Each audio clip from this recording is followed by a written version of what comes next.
India में 90% business with in 5 years fail हो जाता है। अभी बिजनेस से स्टार्ट किए और कल से कस्टमर आना स्टार्ट हो जाएगा कि हमें पता ही नहीं होता कि पैसा आया कहाँ से, कितना आया और कहाँ गया। इंडिया में 90% business with in 5 years fail हो जाता है। इनके कई रीजंस हो सकते हैं, बट इस वीडियो में मैं 7 सबसे मोस्ट इम्पोर्टेंट रीजंस की बात करूँगा। मे भी हो सकता है उनमें से कई रीजंस ऐसे हो जो आप भी कर रहे हो, मतलब वो गलतियों को आप भी कर रहे हो अपने बिजनेस में। तो इस वीडियो को आप लास्ट तक जरूर देखना, इनसे आपको आइडिया लगेगा कि आप क्या गलती कर रहे हो और आप इस गलती को किस तरीके से इम्प्रूव कर सकते हो।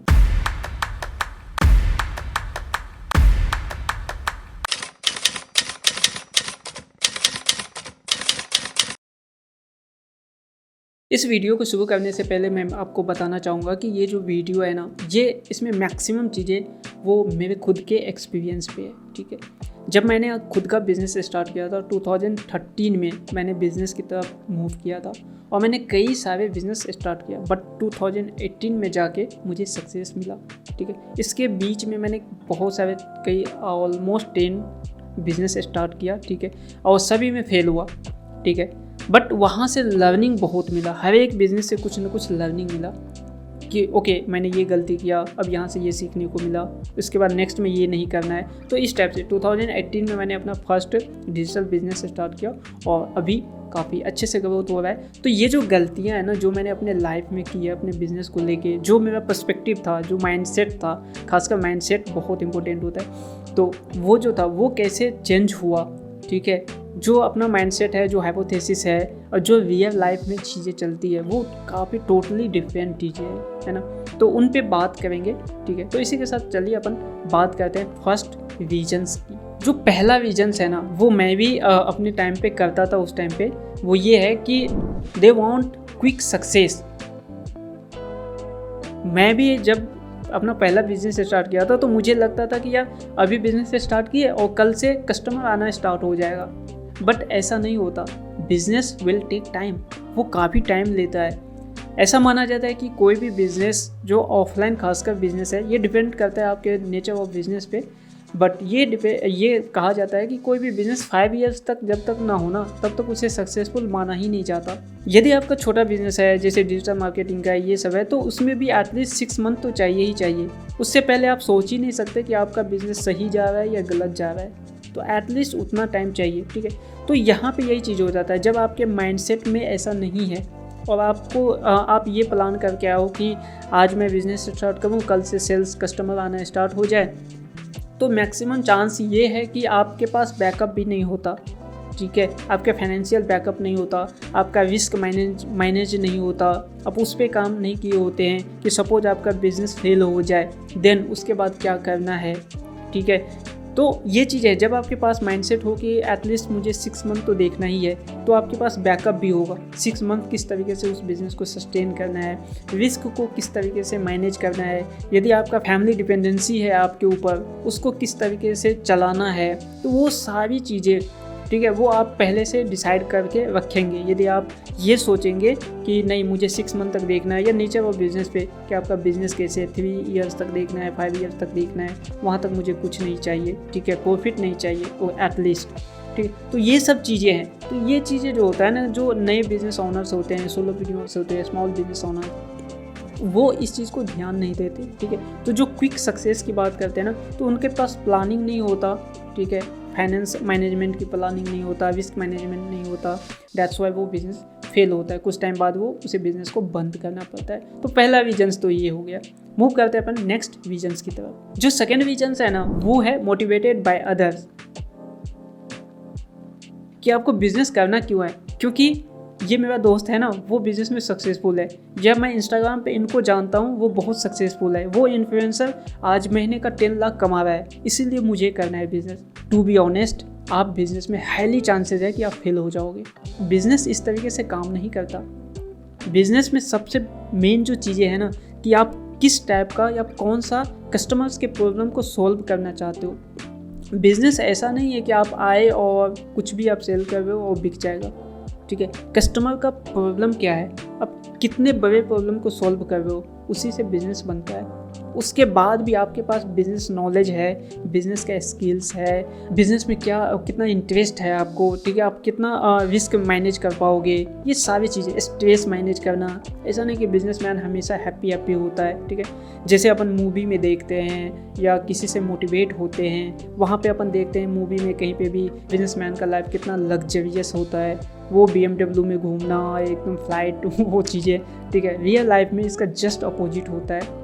हाँ, एक सक्सेस के बाद 10 ईयर्स के बाद 15 ईयर्स के बाद आप वो लाइफ जी पाओगे, ठीक है, बट उससे पहले आपको बहुत मेहनत करना होता है, ठीक है। तो वो जो मेहनत है इससे पहले वो नहीं दिखता ना, हमें डायरेक्ट दिखता है कि वो लग्जरियस लाइफ, ये बंदा 10 लाख कमाने लगा, बट उससे पहले उसने क्या किया वो तो नहीं दिखता ना। तो ये चीज़ें हैं। अब किसी दूसरे से मोटिवेट होकर बिजनेस में मत आओ।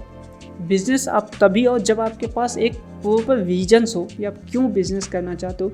ये जो वाई है ना, ये 100% क्लियर होना चाहिए, तभी आप बिजनेस में एंटर करो और देन तब चांसेस होगा कि आप बिजनेस में सक्सेसफुल हो पाओगे। मूव करते हैं अपन नेक्स्ट विजन्स की तरफ। जो थर्ड विजन्स है ना, वो कॉमन है और ये हर कोई ऑलमोस्ट सोलोप्रेन्योर्स जो है ना वो मिस्टेक करता है। वो हर चीज़ खुद से करना चाहता है। They are trying to do everything by themselves. वो फाइनेंस भी संभालेगा, वो प्रोडक्ट भी डेवलप करेगा, वो सेल्स का भी काम करेगा, वो सपोर्ट का भी काम करेगा।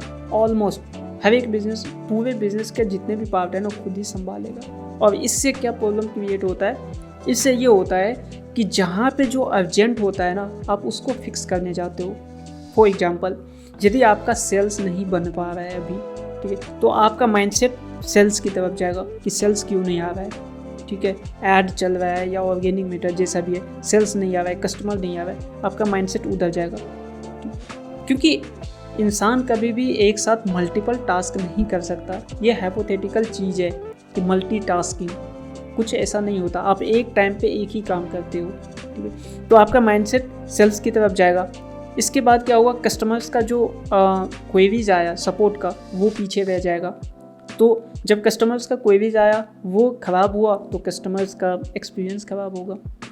देन भी आप कस्टमर्स की तरफ जाओगे तो आपका सेल्स रह जाएगा।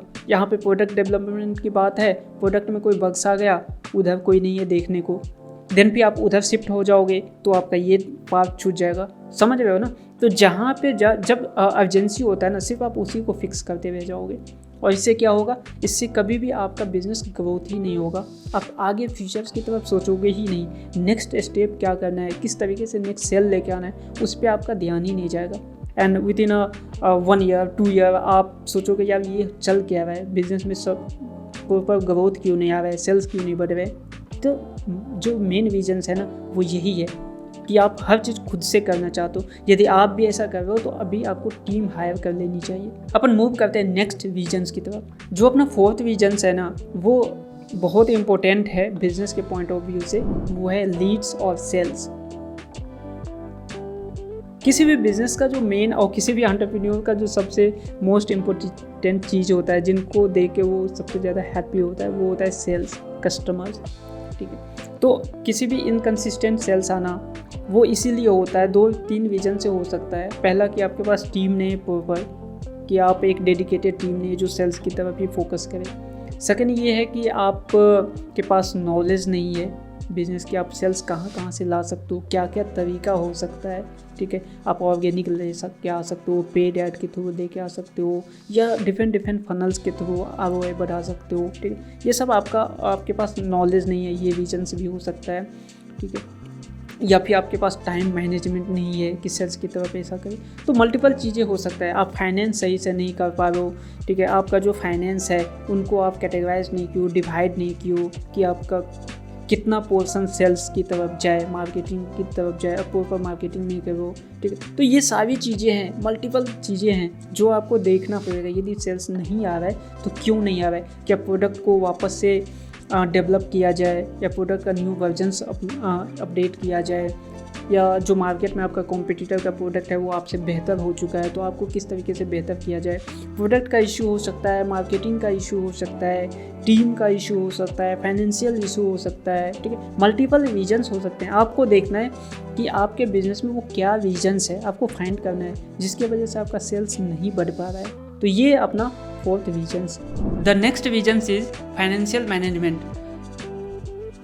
स्मॉल बिजनेस और जो सोलोप्रेन्योर्स होता है वो एक गलती जो है कॉमन होता है, मैक्सिमम टाइम में वो गलती करते हैं, वो ये होता है कि जो पर्सनल फाइनेंस है और जो बिज़नेस को फाइनेंस है इनको मिक्स मैच करता है।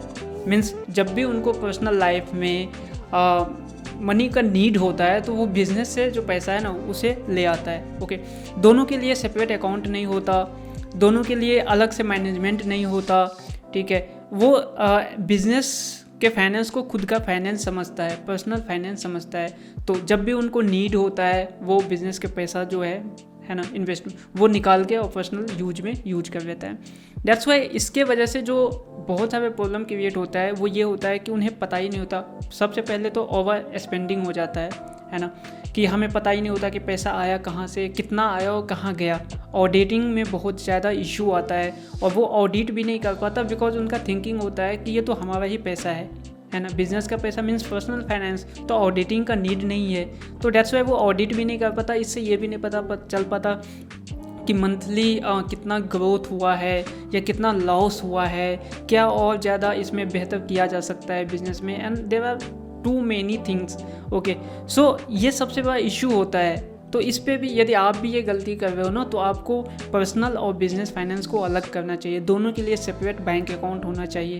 ओके, एंड मंथली एडिटिंग जरूर होना चाहिए, मंथली ऑडिटिंग जरूर होना चाहिए, ठीक है, ताकि आपको पता चले कि बिजनेस में चल क्या रहा है। सेकेंड जो रीजन्स होता है वो ये होता है कि जब आपके पास नॉलेज नहीं होता है फाइनेंस मैनेजमेंट का तो आप अननेसेसरी चीज़ों पे मनी को स्पेंड करते हो। मीन्स आपको मनी का एलोकेशंस भी नहीं पता होता है कि जो आपका मनी है बिजनेस का उसको किधर एलोकेट किया जाए, बेहतर मतलब नीड क्या है सबसे ज़्यादा। और जैसे सेल्स के लिए नीड है, ऐड चलाना है तो उधर ज़्यादा स्पेंड करना है, ठीक है। अननेसेसरी जो चीज़ें हैं बिज़नेस में जैसे फॉर एग्जांपल बिजनेस कार्ड छपवाना या फिर बैनर लगवाना, ठीक है, इन पे अपन बाद में भी खर्च कर सकते हैं। या फिर बिजनेस ऑफिस को बहुत अच्छे से डेवलप करना, ये सब बाद की बात है जो अपन कर सकते हैं। सबसे मेन फाउंडेशन होता है कि आपका प्रोडक्ट बेहतर कैसे हो उस पर खर्च करना, एंड फिर सेल्स किस तरीके से आया जाए उस पर खर्च करना, जो कि इम्पोर्टेंट होता है ना, और उसी से बिजनेस चलता है, ठीक है। तो जो मेन चीज़ है उन पे फोकस ना होके जो अननेसेसरी चीज़ें हैं जो इजी टू डूइंग है, ठीक है, जिनको हम बहुत इजीली कर सकते हैं, उन पे माइंड जल्दी फोकस करता है। जैसे कॉमन लाइफ में भी होता है कि जो चीज़ें अपने को इजी टू करने के लिए होता है वो अपन पहले कर लेते हैं, ठीक है, और जो चीज़ हार्ड होता है थोड़ा माइंड भी उसको बोलता है यार इसको थोड़ा बाद में करेंगे, इसको बाद में करेंगे। एंड बिजनेस में भी यही होता है, जो डिफ़िकल्ट चीज़ है ना, डिफ़िकल्ट डिसीजंस लेना वो हमेशा टलते रहता है, जिसकी वजह से आपका बिजनेस जो है ना सर्वाइव करने लगता है, ठीक है। तो फाइनेंशियल मैनेजमेंट भी बहुत इंपॉर्टेंट चीज़ है, जिसके वजह से यदि बिज़नेस में लैक ऑफ मनी आ गया तो आपका बिज़नेस बंद हो सकता है ऑफकोर्स, क्योंकि बिज़नेस हर चीज़ फाइनेंस से ही चलता है, तो इसको भी आपको इग्नोर नहीं करना चाहिए। सिक्स्थ जो रीजन्स है वो है इग्नोर कस्टमर फीडबैक। कस्टमर एक ऐसा चीज़ है ना, और उनका जो फीडबैक है ना वो बहुत इंपॉर्टेंट होता है। ये फीडबैक आपको ये बताता है कि आप जो प्रोडक्ट है ना इसमें क्या इम्प्रूव लेके आ सकते हो, वो आपको चांस देता है आपको और ज़्यादा बड़ा होने के लिए। बट मैक्सिमम जो सोलोप्रेन्योर्स है, स्मॉल बिजनेस ओनर्स है, वो इनको एक स्ट्रेस की तरह लेता है। यार ये कस्टमर का निगेटिव फीडबैक आ गया, इसको कैसे हैंडल किया जाए, टैकल कैसे किया जाए, इसको कैसे हटाया जाए फेसबुक से, इसको कैसे हटाया जाए इंस्टाग्राम से, ठीक है। तो ये चीज़ें, बट आपको मेक श्योर करना है कि आपको यहाँ से ना काफ़ी कुछ ऐसा है जो आपको कस्टमर चांस देता है।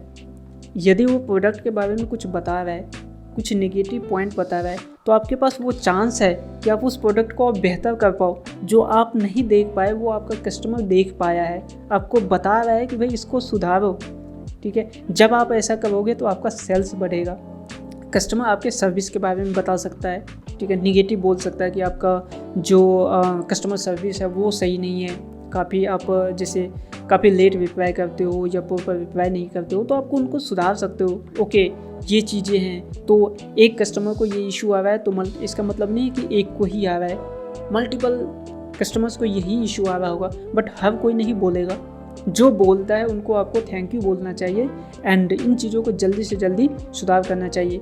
मे भी हो सकता है कि जो प्रोडक्ट डिलीवर कर रहे हो उसमें इशू आ रहा होगा, ठीक है, तो उनको आप फिक्स करो। तो कस्टमर फीडबैक ना बहुत इंपॉर्टेंट होता है। कस्टमर आपके फीडबैक ना बिजनेस को ग्रोथ करने के लिए होता है, न कि एक प्रॉब्लम की तरह होता है। तो उन पे भी आपको ध्यान देना है, उनको टैकल कैसे करना चाहिए, कस्टमर फीडबैक को किस तरीके से, नेगेटिव जो कस्टमर रिप्लाई करता है उनको किस तरीके से रिप्लाई करना चाहिए आपको, ये सब भी आपको सीखना चाहिए। साथ में जो भी फीडबैक दिया है इन पे किस तरीके से अमल किया जाए उसको भी ध्यान रखना चाहिए। अपना जो 7th रीजन है ना वो है फेलिंग टू अडेप्ट। इसके अंदर ना मैक्सिमम जो बिजनेस ओनर है ना वो अडेप्ट नहीं कर पाता, मार्केट को अडेप्ट नहीं कर पाता। जैसे आपने कोई प्रोडक्ट था वो 5 इयर्स पहले बनाया, बट अब मार्केट चेंज हो चुका है, अब नए नए टेक्नोलॉजी आ चुका है, तो अब मार्केट में जो आपका जो सेम वर्क करने का प्रोडक्ट था ना, जो सेम प्रॉब्लम को सॉल्व करता था, अब इसी प्रॉब्लम को सॉल्व करने के लिए एक नया प्रोडक्ट आ गया है मार्केट में न्यू टेक्नोलॉजी के साथ, जो कि वो जल्दी कर देता है, ईजी टू यूज है एंड मल्टीपल बेनिफिट्स है उसमें। तो ऑफकोर्स आपका जो प्रोडक्ट का सेल है ना वो कम होने लगेगा। तो आपको यहाँ पे क्या करना होगा, आपको मार्केट को अडॉप्ट करना होगा। जैसा भी सिनेरियो है उसमें आपको अडॉप्ट करना होगा, अपने प्रोडक्ट को और बेहतर बनाना होगा।